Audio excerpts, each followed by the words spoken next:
Once you've ruled out the impossible, whatever remains, however improbable, must be true. And it is not a question of a little occultism or a touch of mysticism, Mr. Denton. It is vampires. It's a host of damned souls at Cannon House. I am thy father's spirit, doomed for a certain term to walk the night. Here, the old gods aren't dead. And what of the true god? He's dead. Can't complain. People assume that time is a strict progression of cause to effect, but actually, from a non-linear, non-subjective viewpoint, it's more like a big ball of wibbly-wobbly, timey-wimey stuff. You're listening to Paranormal UK Radio. Hi everybody, this is Irene Allen, the host of the Paranormal UK Radio Show, the flagship show of the Paranormal UK Radio Network. And again with me tonight is Mark Johnson. And I noticed you had to take a breath in between that one. You couldn't get it all out. I'll do it. No, actually, no, it's fine. It came out good. It's just I'm making fun of you because I told you in the past to try to take a deep breath and get it all out. Yeah. And I noticed you breathed in between. But hey, that's fine. It came out good. No, well, at least I got there in the end. And I didn't this time mess it up. No, you didn't. There's no blooper going out this week, yeah? Papito? Yes, understood. I'll be good. Oh, so how you been, Nate?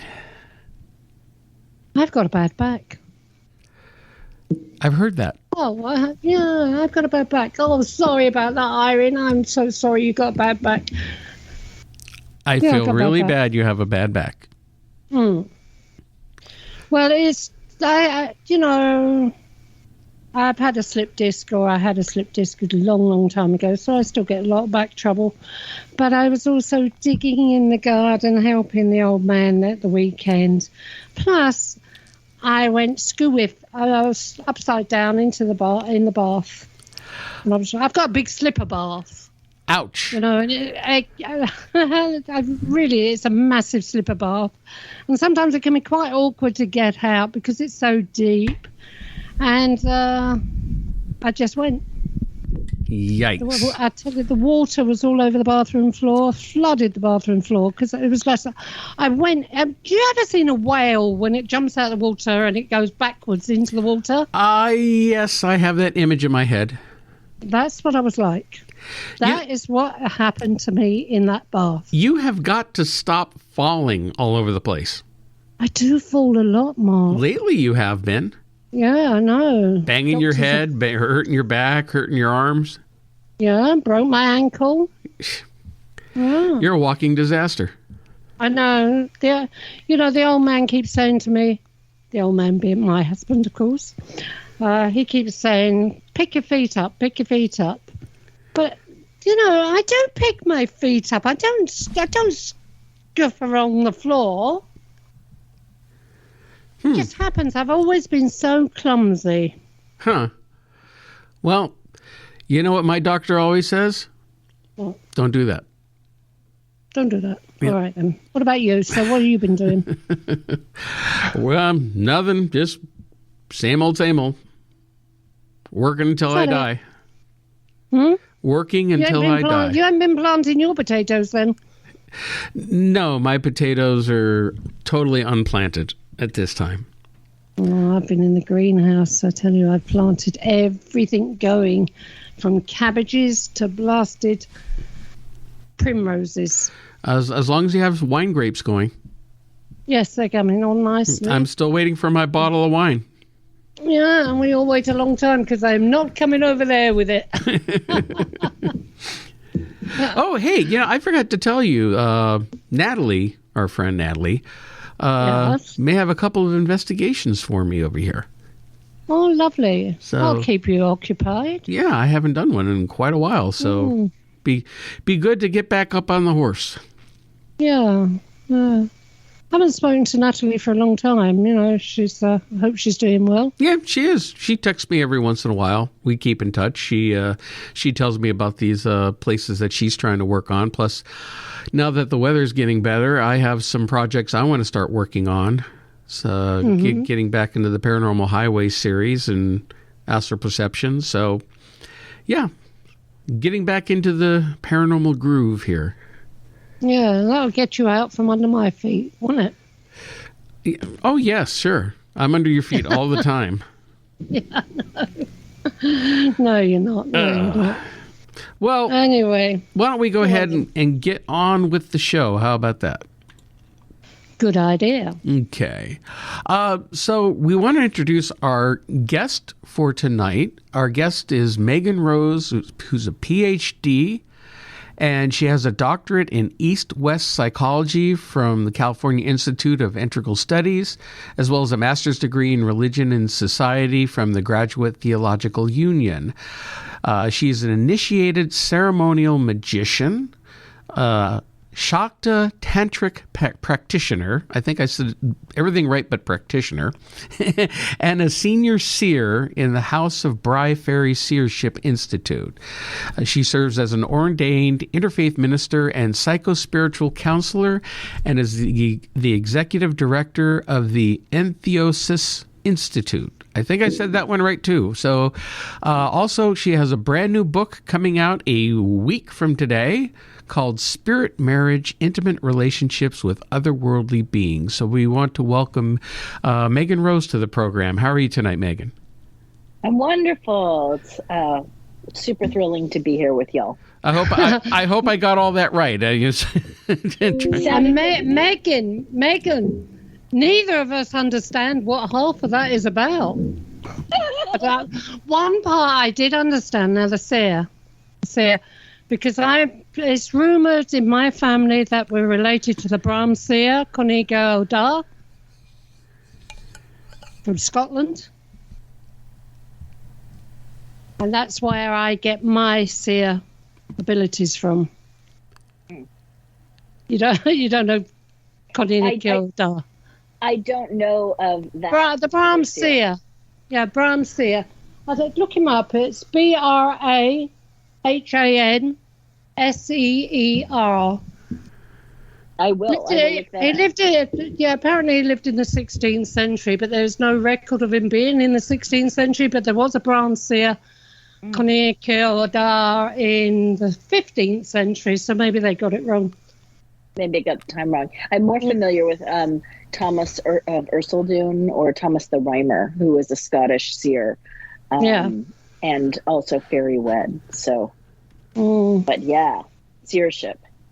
Yeah. Well, I'm quite proud that I'm related to the Brahms seer. Anyway, he worked for the Seaforths. Yeah, he worked for the early Seaforths from the Mackenzie clan. Okay. And that's how the connection all comes down the line. Right. Anyway, got that over and done with. So, Megan, tell us a little bit about yourself and help enlighten us a little bit in some of all of that I said that I agree with Irene. I understood about half of it. How you got into it, what you're working with, and then we'll talk about the book. Okay. Yeah. So, the best way to start is, to let y'all know that I was raised in the Pentecostal Christian tradition. So Pentecostalism is laying on of hands, speaking in tongues, channeling the Holy Spirit. So those were just kind of the waters that I swam in for the first, 16, 18 years of my life. And so reaching out to extraordinary spiritual experience was sort of like twice on Sunday and once on Wednesday and sometimes a Friday night here or there, in being in church. But what I discovered really early on in my childhood was that those charismatic, those sort of ecstatic spiritual states that I was reaching in a church service, I could just as easily connect to out in nature. So I was also going out, and I grew up in an area where there was lots of large live oak trees that were hundreds of years old. And so I would go out to the trees and I would, kind of connect into the nature spirits and to the earth spirits out in nature. And so later on in life, when I became a little more critical of some of the more fundamentalist aspects of Christianity and the tradition I was raised in, I decided to go to seminary, to the Graduate Theological Union, to try and study this experience of embodied spirituality, or these numinous spiritual experiences that were arising through the interface of my body. And so that's when I studied, kind of looking at religion and society and religious phenomenology and various forms of spirit contact.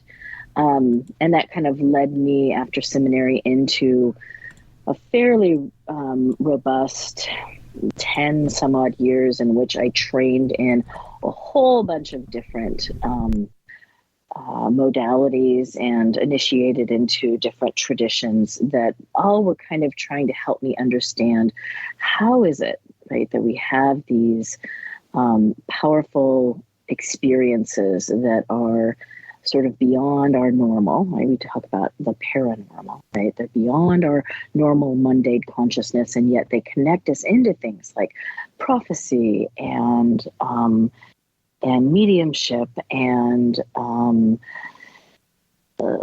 energy healing, right? Hands-on healing modalities, all these different things. So that's kind of what led me into the study of the paranormal, and kind of along those along the road there, I began to have spirit contact. And I discovered pretty early on that I really needed some really strong skills and tools to be able to discern and, in some cases, deflect unwanted contact, right? So what are the spirits that I want to work with? What are the spirits that I don't want to work with? Because at one point it just sort of felt like I had this neon sign in the spirit realm saying open for business on the top of my head. And I didn't necessarily want to walk around like that. So that's where the sort of ceremonial magic piece came in. I initiated into a ceremonial magic tradition to really learn to kind of control the inputs, right? The inputs around me from spirit and other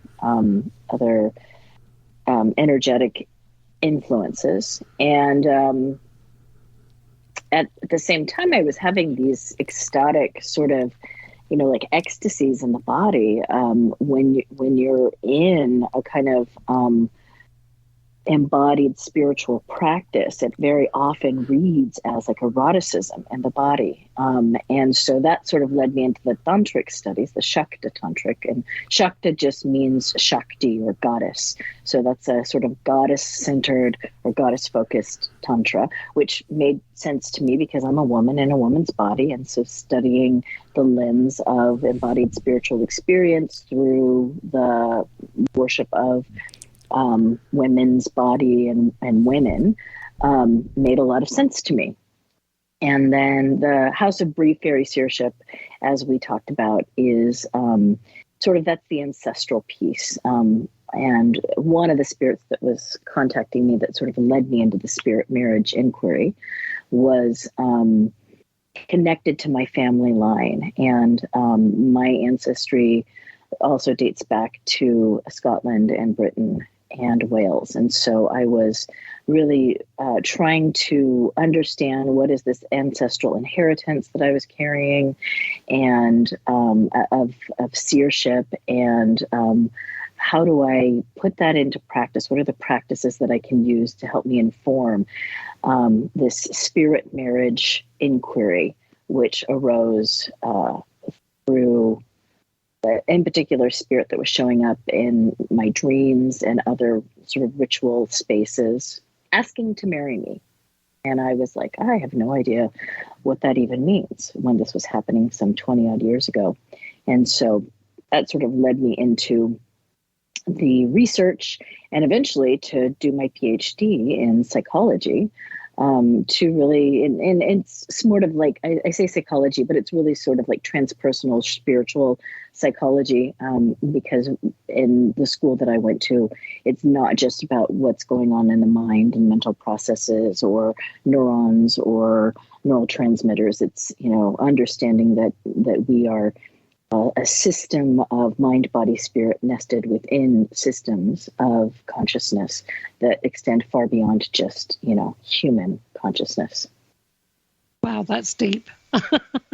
That's very deep. Well, a question on that, though, when you started talking about the... Hurry up, Mark, I've got one. Okay, real quickly. Right. You started talking about, and I got to make sure I get the terminology straight, doing certain types of ritual practices. A lot of what you talked about sounds very similar to Wiccan or other types of pagan religions that use a lot of these same types of techniques. Not saying that you're practicing Wiccan, but I'm seeing similarities with more of these nature, spiritual types of practices and older religions. Yeah, absolutely. So earth-based or, visionary-based, what sometimes is called shamanistic type traditions, that really honor earth as its own intelligence and understand that, we're just kind of one of the many players that are active on the planet right now. Humanity is, but not by any stretch of the imagination, the only or even necessarily the most important, right? Take away the bees and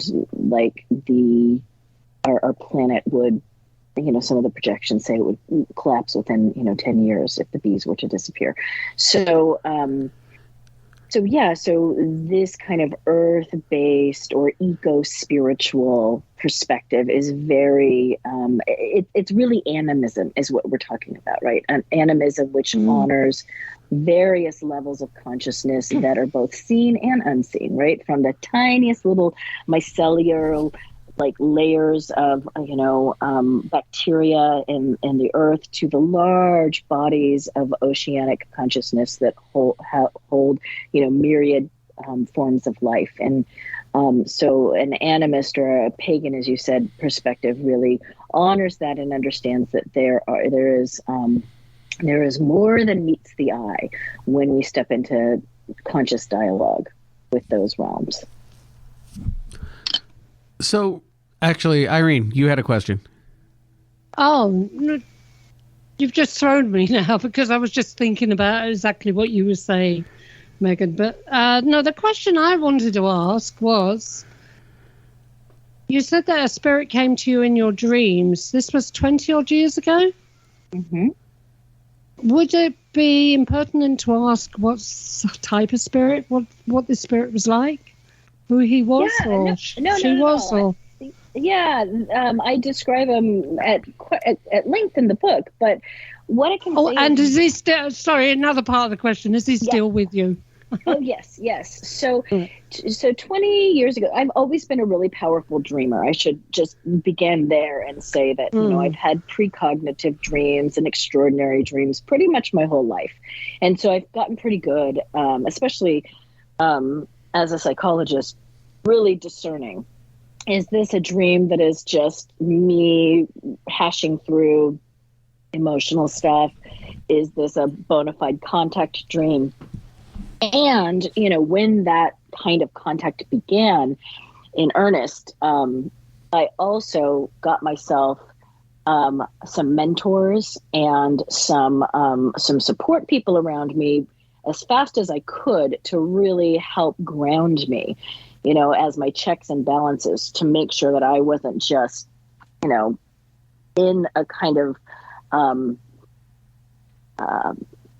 fantasy or ungrounded state. Grounding is really sort of a key practice for me and for the things that I teach my students.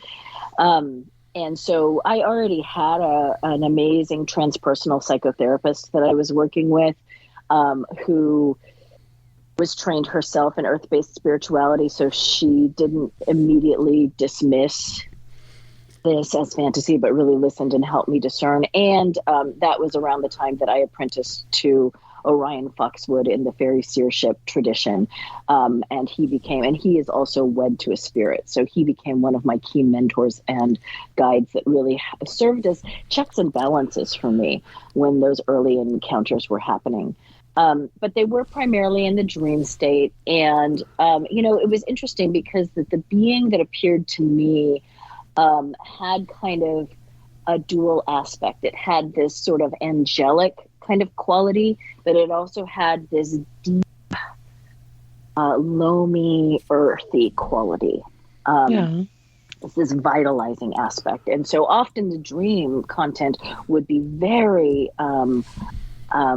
vitalizing, very activating, what some would say erotic.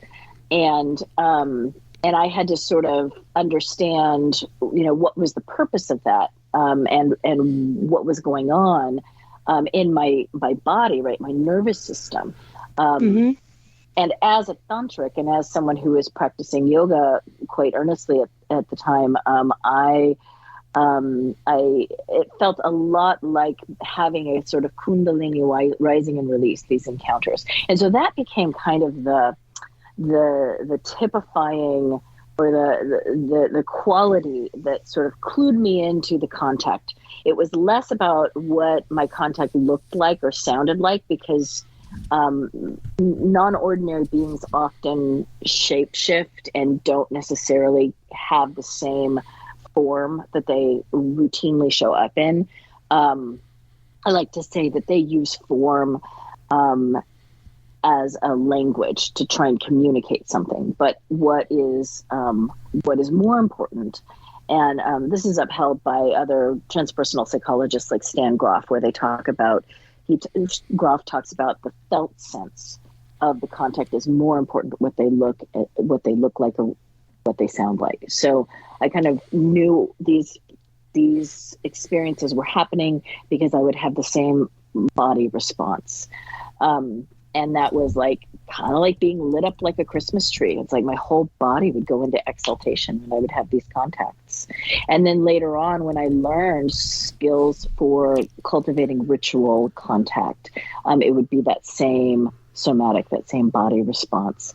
I am not an initiate in any Wiccan tradition, but I do have training in witchcraft. And Orion, my mentor, is a British traditional witch as well as a fairy seer.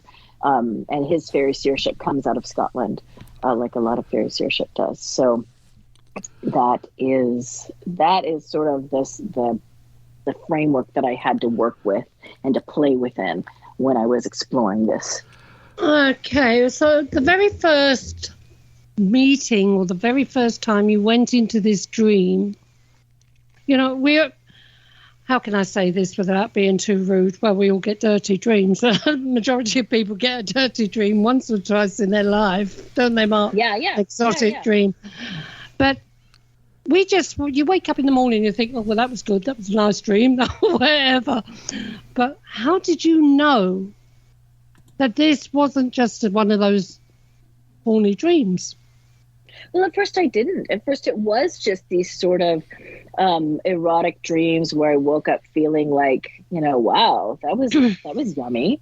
And it was consensual. It was consensual. It wasn't anything that made me think I was having an incubus or a succubus, right? Yeah. But, to prevent that, was one of the reasons why I like I said, I initiated in ceremonial magic so that I could grid my space and really control what was allowed in and what was allowed out. So, at first it was just like, oh, okay, I've got a spirit lover. This is interesting. I sort of knew about the phenomena. I certainly started researching it a lot at that point. But at some point, and it wasn't too far into the contact, maybe a year or two, that spirit lover being asked me to marry it in the dream. I want to marry you. Will you marry me? And that's when I was like, what? Yeah, well. Okay. I was like, first of all, I don't really know who you are. You haven't given me a name. I don't have a firm cosmology. And it was sorry, Megan. It was he always appeared the same to you. In every dream, he didn't shapeshift at all, and you recognized his energy. Yeah, he shapeshifted quite a bit, and that's why I was hesitant to, that's what sort of sent me in earnest researching the phenomena of spirit marriage, because he didn't have a set way that he appeared, but he felt the same. Well, I would have insisted on a George Clooney lookalike me. That's you come as George Clooney or you don't come at all. Yeah, right. Well, what's interesting, Irene, is that when I did, this led into a 10-year research project, and I went around and interviewed other practitioners of spirit marriage because I was trying to understand what the heck was going on with me. And I thought, well, I better talk to some other people that are well respected in their fields that know about this. So I talked to a few different people that said just that they negotiated with their spirits and requested a specific form that they show up in. In fact, one woman that I spoke with, who is a Haitian Vodou practitioner, is married to one of the Loa in their tradition that typically shows up as a snake being. And she's like, I hate snakes. I hate snakes so much. And I told him, Dambala, if you ever show up to me as a snake, we're done.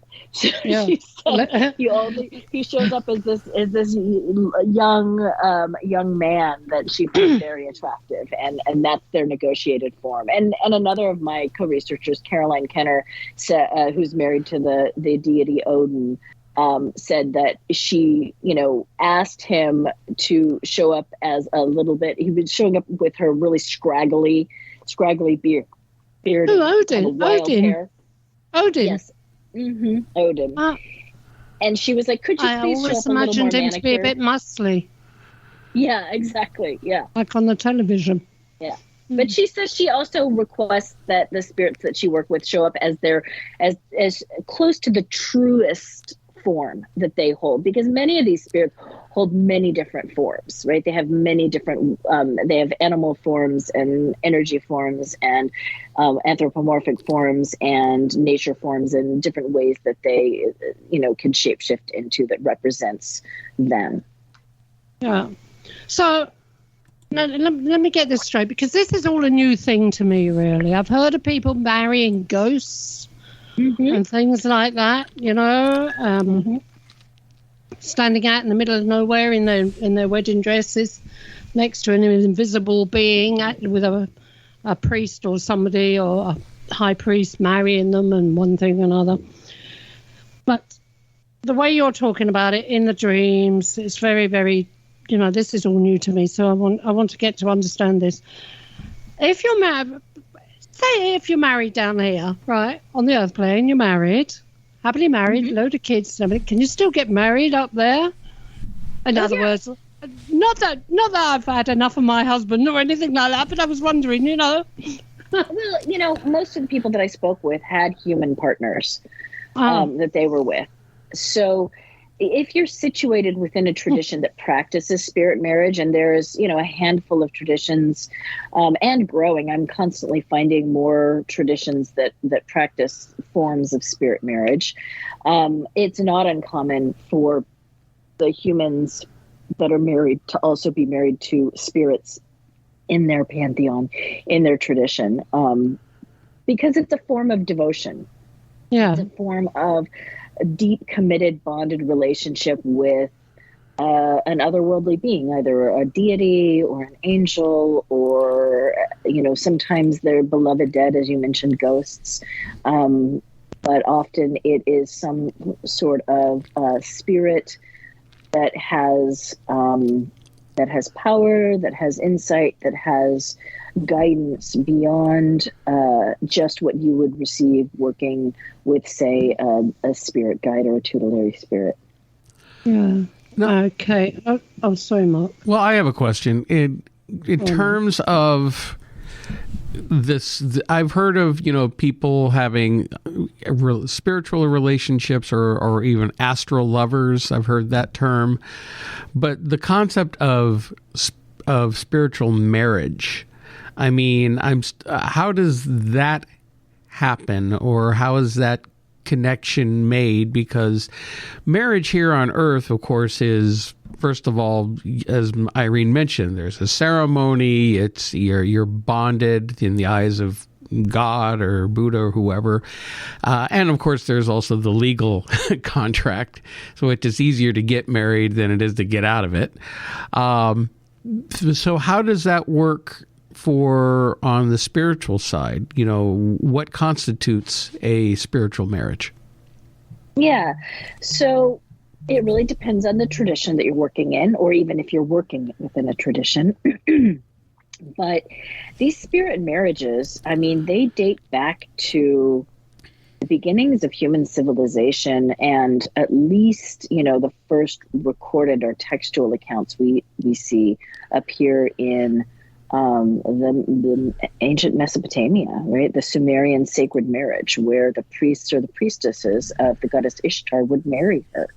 And you see this again and again throughout history. I mean, the Virgin Mary, right, is impregnated by a paranormal, right, sort of experience, energy, being, God. There's lots of different, you know, ways that theologians interpret that. But it's not so out of our purview, right, when we look at spirituality and religion.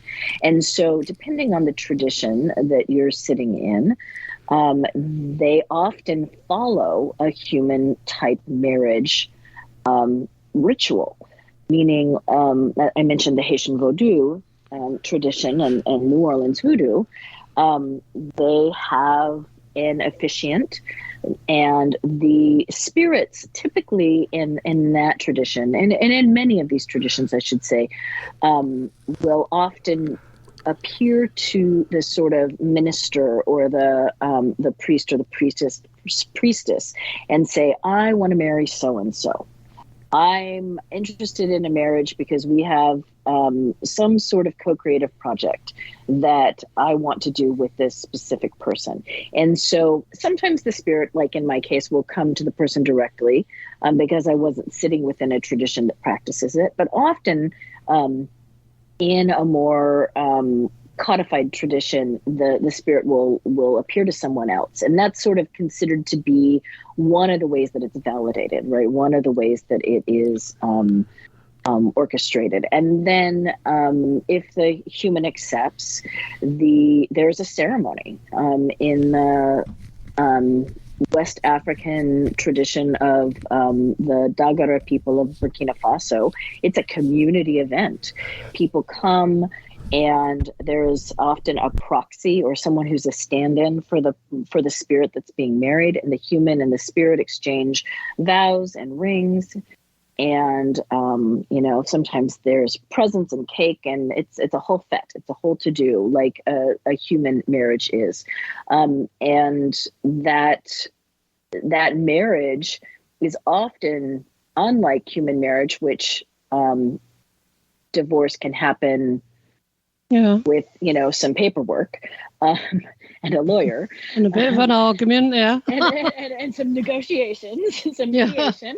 With the spirit spouses, it is a little more of a bonding that happens, and you know, I should say that, again, depending on the tradition and depending on really the spirit that you're marrying, that marriage may last, you know, for the rest of your life and subsequent lifetimes. In the Faery Seership tradition, the Faery marriage is a fairly elaborate process, which can take anywhere from 7 to 9 years to achieve because of the way in which the human nervous system has to make accommodations for that energy.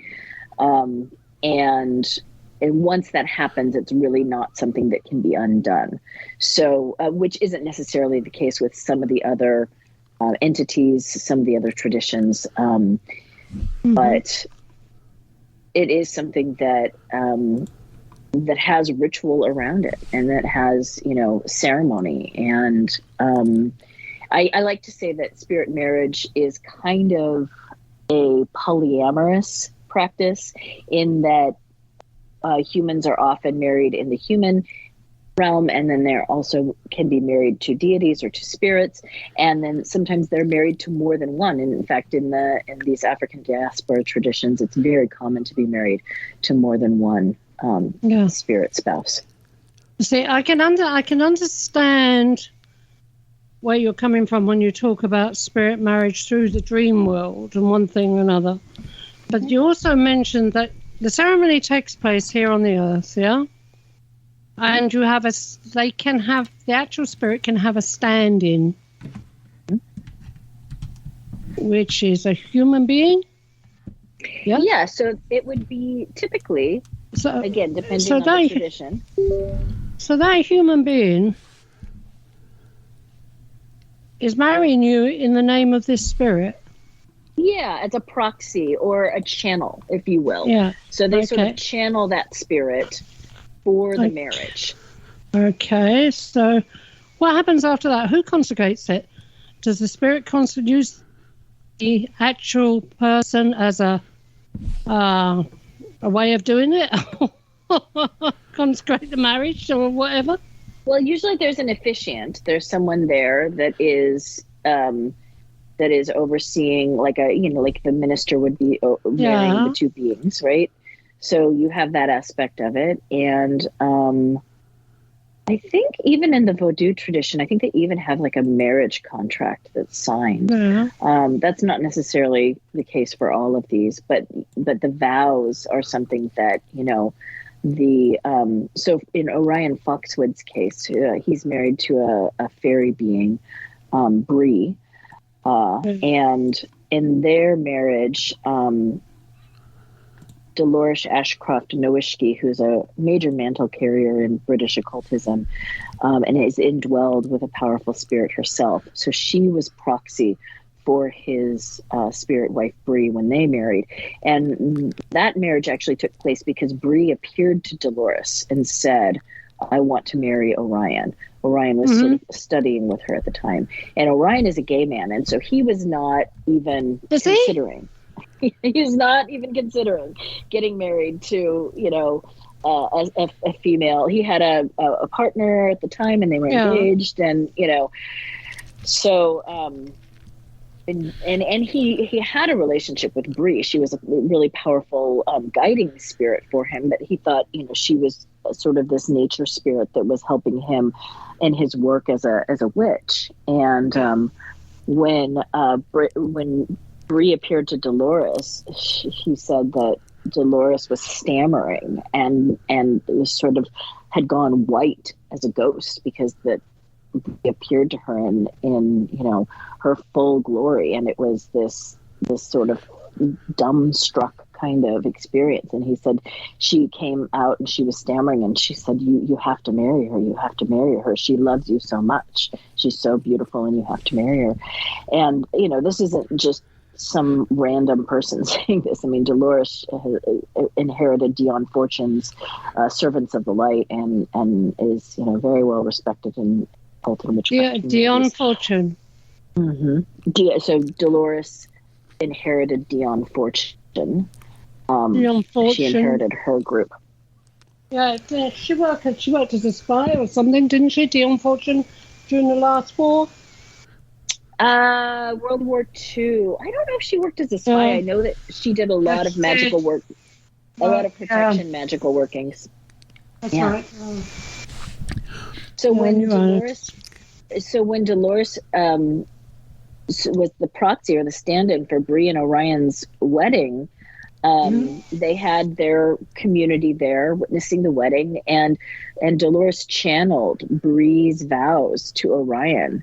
And Orion had sort of written his own vows, and then Brigh spoke through Dolores, and they had a very powerful. Orion he says that when Brigh aspected or channeled through Dolores for the ceremony, he said the shift in the, like the ectoplasm, the shift in the room was palpable. And he said everyone in the room fell to their knees. And he said they didn't just get down on their knees. He said they literally fell to their knees from the power that that appeared there through Dolores. So it was definitely this powerful phenomena of indwelling and union, and Orion had been working up to that marriage for years and years. I think he said 7 years it took him to get to the point where he was able to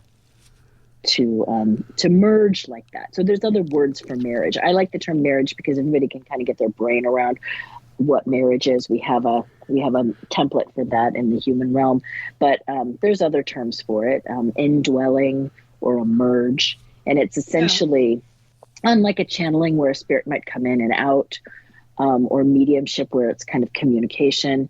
In the marriage or the merge, you are sharing your consciousness.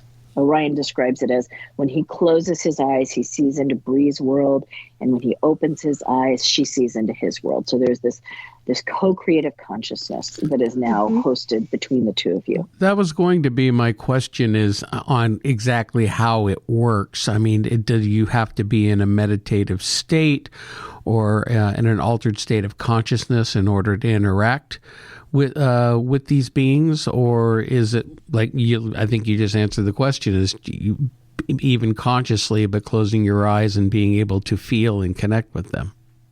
Yeah, I think it works a little bit differently for everybody. So, but what I commonly have heard is that it is a level of indwelling where you don't really have to reach, in all of these different magical traditions, right? There's all of these rituals that are taught to have to try and communicate, right? Communicate with the spirits, conjure the spirits to get kind of communication and manifestation going.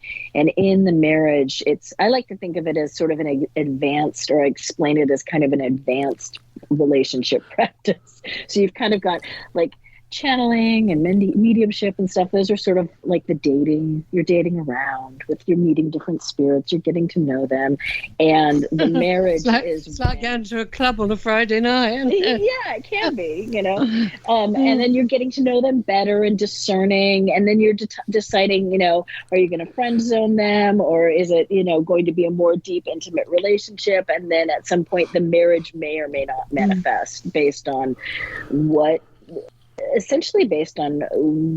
the outcome is meant to be. For myself, my marriage to the spirit, because it took me 10 years, but I finally said yes. You mean he was chasing you for 10 years? Well, he wasn't chasing me. It was a long courtship. It was, That's what I mean, chasing you. Yeah, it was. Who are you, and why do you want me? Why do you want this marriage? What, and what are you all about? And because that, he was very fey, pun intended, about giving me a name and an identity, and shapeshifted a lot. I was just not I was not interested in rushing into anything. Well, this is it. If you keep shapeshifting, you won't know who you're with, will you? No. Exactly. When he's courting you, did he at least bring you flowers and chocolates? I would say that the gifts were more subtle but profound. Yeah. They were bringing to me a community of people that, like Orion, mentors and teachers and friends that could really uphold me through the process. Bringing to me my beloved, who I've been in a relationship with for 10 years now, that is able to aspect and proxy him. So one of the beautiful things about how these relationships can manifest, and this is seen really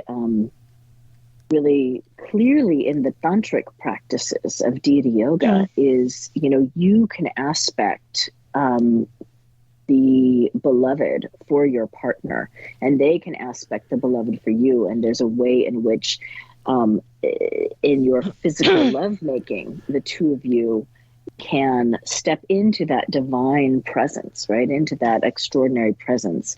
And this is one of the practices in deity yoga, where you see the god or the goddess in your beloved, in your human partner, and then, do practices and rituals that really uplift and uphold the both of you. So that was definitely one of the boons. And then the other was just the phenomenal, almost, synchronistic way that the dissertation happened, that became the book, that is, opening the doors to getting this material out into the world. I mean, it was so synchronistic. It was, I like to say, kind of divinely ordained, that it's been rather easeful. I mean, I have had to roll up my sleeves and do the effing work. It hasn't been easy, but in that respect. But at the same time, there has been a tremendous amount of support in the ways that things have aligned to make this happen. Well, I have to. Oh, sorry, Mark. Go on. Well, I have to ask, stepping back to what you were saying earlier, because so I understand the concept is, again, I understand the concept of like having an astral lover, things happening, whether you're having an out of body or an astral travel experience. But if I understood you correctly, you're saying that even with your physical partner here on this plane, that your spirit, married husband, wife, whatever it is able to interact with your physical partner so that you're enjoying both together the physical intimacy of a sexual relationship. Yeah. So one of the cool things that sort of manifested as I was doing this research that came to light was this concept of entheosis. And it's sort of was the kernel that became this nonprofit that my partner and I have, the Entheosis Institute. And entheos literally means divine within, right? And you hear it used in the term entheogen and other permutations of this idea that there's a divinity or a divine self, right, that we can identify with. And so early on in my relationship with my spirit beloved, I asked him to, I did a ritual actually.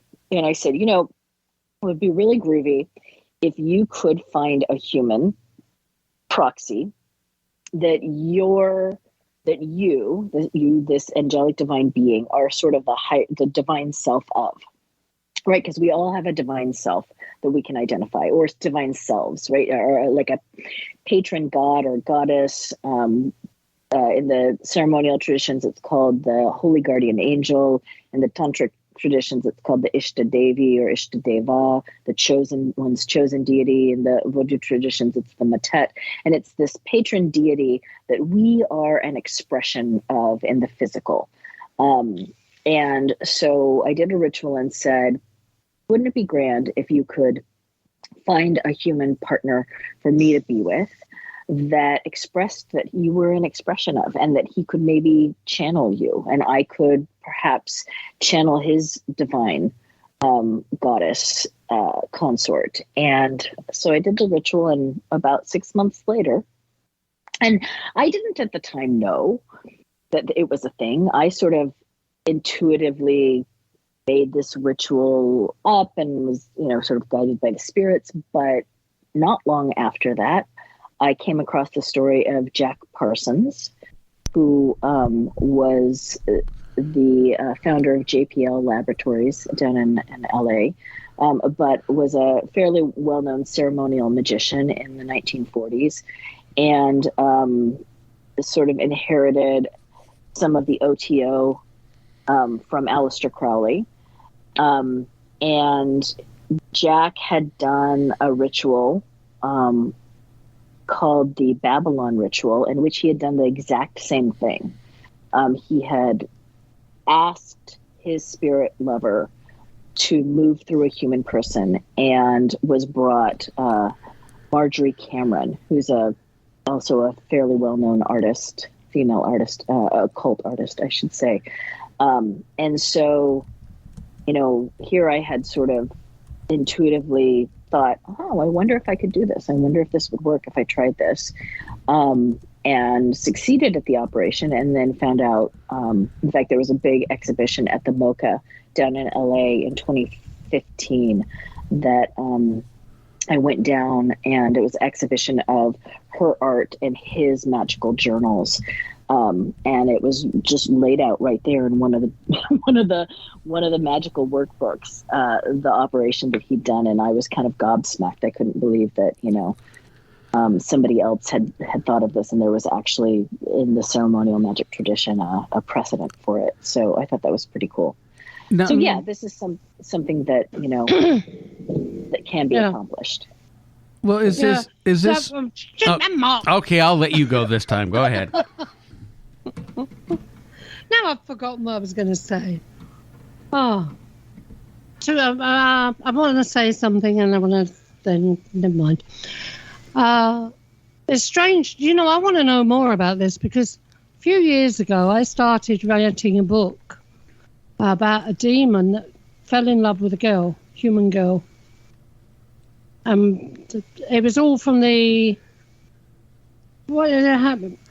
How to explain it, Mark? It was all from the demon's point of view, wasn't it? Yeah, it was like the demon narrating the story. Yeah. Okay. So the more I can find out about this now, it's going to help me with this book that I'm writing, obviously. But also, what I want to ask is, how do you know that you're not using or being used by something dark, like a demon, something demonic? Well, that's why that's why I caution people. We don't, and why it took me 10 years, right, to move through the discernment process, and why I got myself mentors and checks and balances in place right away when this started happening, because I wanted to make sure that it was, a clean spirit that I wanted to be in a relationship with, and that whatever agenda that it had, I was on board with. And so, discernment. What are the tools and practices that we use for discerning if a human person has got a clean agenda, right? And is going to be somebody that's a suitable partner. Like, we don't rush into things. We spend our time getting to know them. We beef up our personal, with the spirit realms, we beef up our personal psycho-spiritual practices that that really help us discern the spirits, right? It's all about discernment of the spirits. And we don't say yes to just anybody that comes along. And we get to negotiate. I mean, that was kind of one of the coolest things I think that my research manifested, was this idea that we get to push back.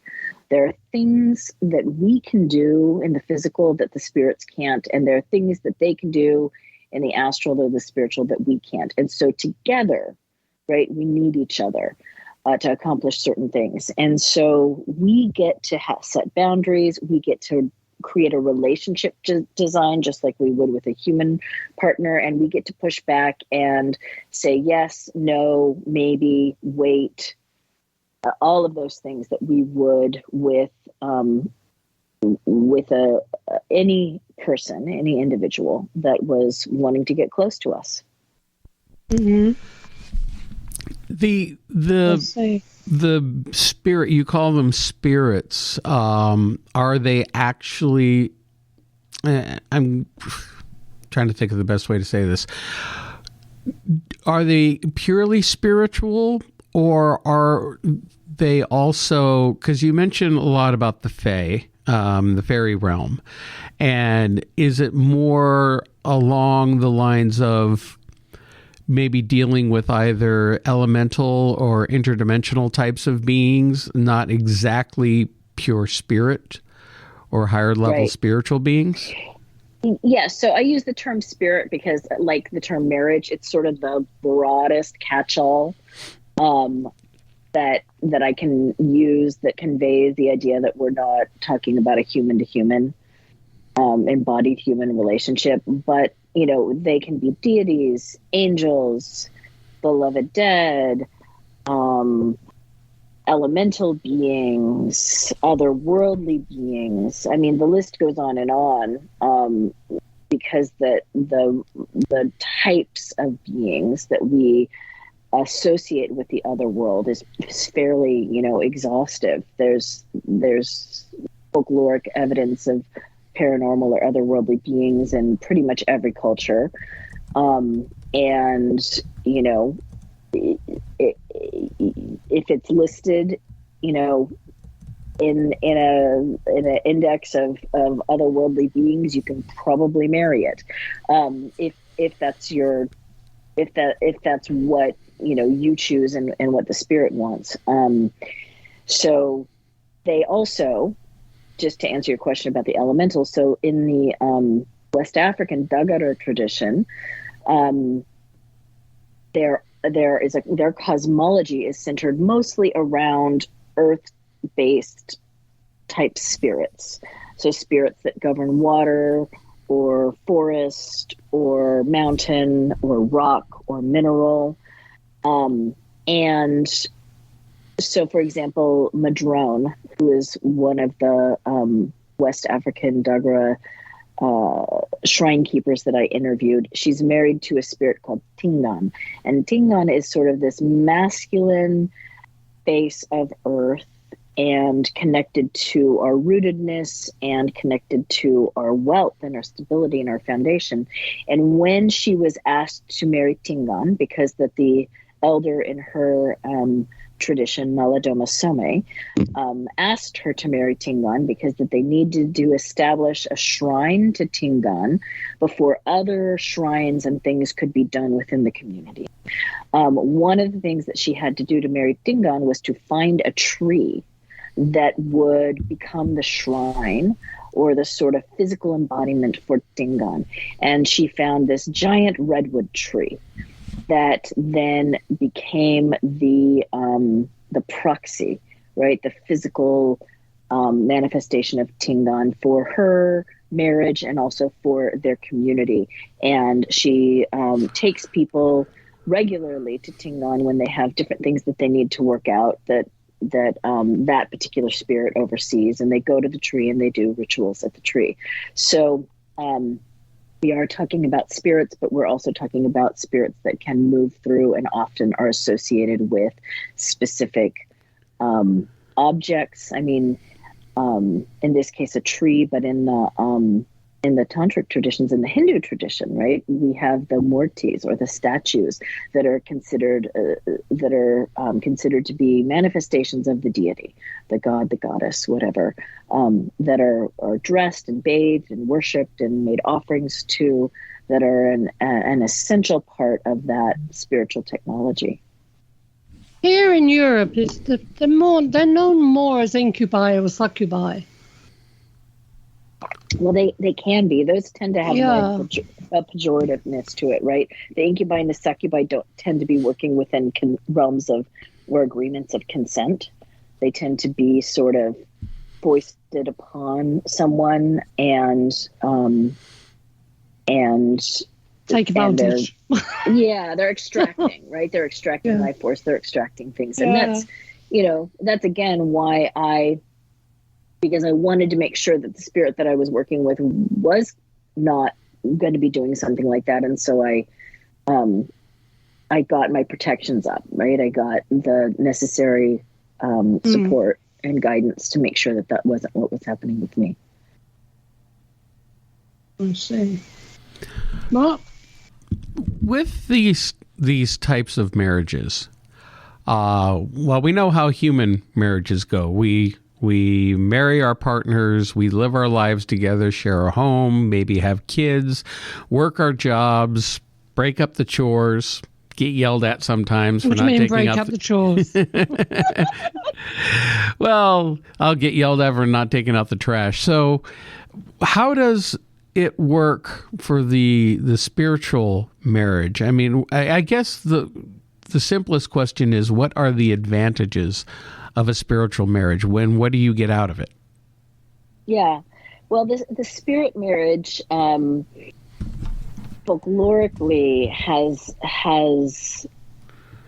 done a few different things. I mean, if you look at one of my favorite examples is just the myth of Eros and Psyche in the Greek tradition. And, here's Psyche as a human woman, and she has this spirit lover that's visiting her at night. She can't see him, but she doesn't exactly know who he is, but she's groovy with it. And so they have this whole relationship. And then wackiness ensues, and she has to go through her trials of, winning him back. And then eventually, at the end of the relationship, or not at the end of that saga, I should say, she is deified. She's elevated to a kind of divine status herself. And I think that is, in some ways, a metaphor for what happens to the psyche, what happens to the soul as we're going through the refinement process of being indwelled, or of being married to a divine being. There is a refinement inside of us, and some of the side effects, or some of the fruits, I should say, of these kinds of unions are often expanded perception, so ESP, prophecy, gifts of the spirit, healing capabilities. I mentioned Thomas the Rhymer, Thomas of Ercildoune. So he was given the gift of prophecy, and he was given the gift of poetry. And he's a documented historical figure that you can go back and read his story. But he was wed to the Faery Queen in near Idledown, I think is the name of the town in Scotland, and was well known for his prophetic abilities. So these are the kinds of things that sort of gifts the human with a sort of expanded spiritual gifts, expanded psychic gifts. And in some cases, in the case of the Blessed Virgin, she's elevated, right, to the status of divinity at the end of her life, when with her ascension, and there's precedent for that in other sort of spiritual tales and myths as well. She's the most well-known one, isn't she? The Virgin Mary. Mm-hmm. That's the most. God Almighty! So I'm losing my voice there. I am losing my voice. Sorry about that. The story of the Virgin Mary is the most well-known story of all. Well, it pertains to this. If in terms of religion, but there's also, if you go back even further to the Greeks and look at Zeus, he was like going around and having sex with human women and having half god offspring all over the place. Yeah, the when this started for me 20 years ago, I had graduated from seminary, and I had in my seminary training taken a class on heresy, and one of the things that we talked about was that line in Genesis, and then in the sort of Nag Hammadi extra-canonical Enochian texts about, and the sons of God saw the daughters that the Watchers were fair and took unto them wives. Exactly, the Watchers and the spawning of the Nephilim. And so I knew there was something going on there, because I remembered that, I remembered that story, and I remembered my scripture. I just didn't know that it was still happening. And so that's sort of what set me on this quest to discover, is this still happening? Why is it still happening? And to what purpose? And, to that end, I think that the reason that this material, I also like to say it's been sort of hidden in plain sight, right, throughout history. It's there. If you scratch the surface of many, many different origin myths, transculturally, you'll find that there's been some sort of intermingling between humans and otherworldly beings for various purposes, sometimes literally for offspring, like the giants or the demigods in Greek mythology. But I think nowadays what increasingly is happening, because I'm currently, I get responses from people all over the world that are having this experience.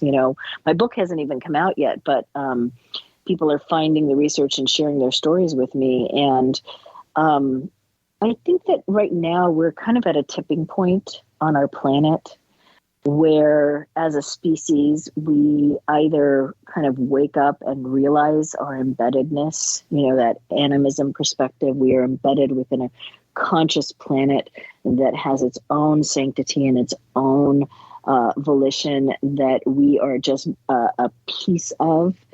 And if we can kind of get to that place as a species, as humans, where we are beloved of the planet rather than usurping it, I think we might make it, right? We might make it as a species. And I think that's a nice way to put it. I totally agree with. Spirit marriages are coming along right now to help foster that, to help facilitate that. How do you prevent jealousy, especially with your human partner?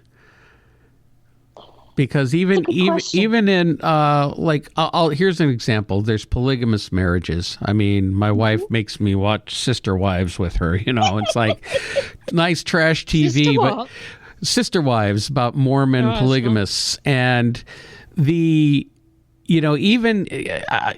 I almost feel bad for these people because the show has been on for so long, and you watch this polygamous family, and this guy has 4 wives, and over time it starts to fall apart because there's the jealousies, there's people going in different directions, and so if this being a kind of a form of polygamy in terms of having a physical spouse or partner and then the spiritual spouse, how do you prevent things from going awry, or like one, especially the physical spouse, may be feeling not enough attention is being paid attention to because of the other relationship?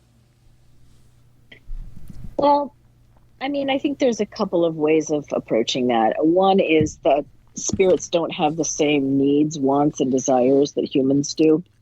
So spirit spouses don't tend to get into petty jealousies like humans do. And that was certainly, that's certainly a criteria for me in these type of relationships is, do the spirits play well with my human partners? So what about the human spouse? So the human spouse, it works sort of best if you're with someone that is either polyamorous, tolerant of poly practices, and or a practitioner within the tradition, or can hold the space for the tradition that you're working in. So Caroline Kenner, who I think I mentioned, she's married to Odin, but she's also married to like 5 other spirit deities, and she has a human husband. And her human husband, she does human activities with, and most of her work with her spirit spouses is in visionary states or dreams. And so it doesn't impinge upon her human relationship with her partner all that much. And she's always been a multi-pantheon practitioner and witch, and that her husband has, their whole marriage, that's been just who she is. And so there's a high degree of just accepting her as that kind of a practitioner. The Vodou practitioners that I talked to, one of them is a mambo and married to a handful of spirits, and her husband is an ungan, which is a priest in that tradition, and he's married to a handful of spirits. And the biggest negotiation for them was in that spiritual tradition in Vodou, you're supposed to set anywhere from a night, a week, to a few nights a month aside to be with your individual spirit spouse. So here she's married to like 3 or 4 spirit spouses, and he's married to 3 or 4 spirit spouses. And she said, when they got married, they realized that they weren't going to be able to spend any nights together, the 2 of them as husband and wife, because they had all these, expectations. And so they had to negotiate with the spirits. And now they have I think 1 night a month that they spend with some of their separate spirits. And then the rest of the time they spend together. So it's negotiation, like everything else in life in relationship. It's all about communication and negotiation. This is very, very interesting, Megan. Very interesting. Isn't it though? I don't think I would. It is. I never realized. 20 years studying it if it wasn't interesting enough to keep me entertained, No, it is very interesting for me. I never realized. I started writing that blooming book all those years ago about this demon that falls in love with this girl. And so I'm learning so much more that I could do. Yeah, and Dion Fortune wrote a book called The Demon Lover, which is a very similar story. Yeah, you should totally. It was a really interesting read, and I read it, as part of research for this. So you might look at her story because she had some interesting. I think hers went a little more possessory, and it was a little darker. Maybe more along the incubus lines, but I really approach the realms of the demonic realms through more of the Socratic Platonic lens of these daemons or these demonic intelligences being spirits that aren't evil per se, but are part of our constellation of beings that we can potentially work with. In the original conception of the daemon, it was both a guiding and sometimes a challenging being that later was sort of split into this idea of having an angel on your one shoulder and a devil on your other shoulder. And it's interesting to trace the sort of permutations of that idea throughout the sort of Western tradition, because the demons or the daemons weren't originally, they weren't originally having anything to do with the underworld or Satan or the devil or whatever. Mm-hmm. Well, very interesting. Very fascinating. Well, it's fascinating.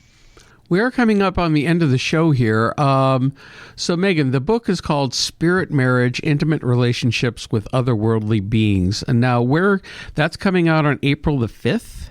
And where can people find it? Pretty much anywhere and everywhere. It's on Amazon, Barnes & Noble. You can get it from my publisher, Inner Traditions. The ebook is available now, and the paperback copy will be coming out on the 5th.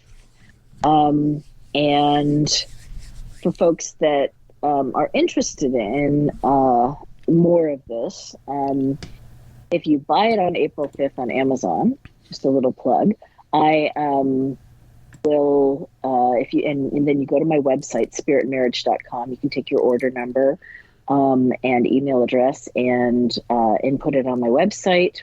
And get a MP3 of me reading my story chapter, The Erotic Mystic, and also be given a VIP ticket to my book release party, which is going to be later in April. So, yeah. Where's that going to be? It is a virtual party, so it will be online. Oh, it is. Via Zoom. I wish I was able to do it in person, but like I said, there's people all over the world that are going to be that are interested in the material. So I'm doing it virtually for now, and I will be doing some book tour stuff later on this year. So, and you can find out about all of that on spiritmarriage.com or on my practitioner website, drmeganrose.com. Well, great. Right. And now how could people get a hold of you? Let's say if somebody wants to share their stories or find out more about you, just visit your website. Yeah, Dr. Megan, MEGAN, Rose, ROSE.com. And I have a course that will be coming out around the same time as my book party in late April on spirit marriage. It's a self-study course that I go through and teach not only the material in the book, but also like practices for how to do this yourself and exercises. And there's a workbook and a whole bunch of fun stuff. So they can go to my website and sign up for my email list or follow me on social. I'm on Instagram and on Facebook as Dr. Megan Rose. And that'll be coming out around April 21st. Fantastic. Well, Megan, thank you very much for coming on the show and enlightening us. This is, I have to say... Yeah, we've learned a lot, Megan. Learned an awful Usually lot. I'm pretty up to speed on most subjects, but this one, this was a brand new experience for me. Well, I'm glad to bring the material out. You know, like I said, I've been incubating it for 20 years now. So it is time to be born, the baby out. Yeah. And into the world so it can grow up and do whatever it wants to do. Well, there's so many people are going to learn from this. They really are. And like you say, so many people go through it and they don't understand what's happening to them. Yeah, so exactly. Okay. Yeah, I wrote the book for myself 20 years ago. 20 years ago when I was experiencing all of this, I couldn't find a darn thing on it. I found like Ida Craddock, who, bless her heart, who was this early 20th century mystic that was married to an angel and wrote about this a little bit. But like that was kind of about it. And so I was like, well, I'm an academic and a religious studies scholar. I guess I should study this and write a book about it. So here we are. Fantastic. Well, thank you for coming on the show, and I want to thank everybody for tuning in to another edition of the Paranormal UK radio show, the flagship show here on the Paranormal UK radio network. We will, of course, be back next week with a brand new show. In the meantime, where can people find us, Irene? Everywhere, people, just about everywhere. So, everyone, you have a great evening, and we will catch you all next time. Have a good one.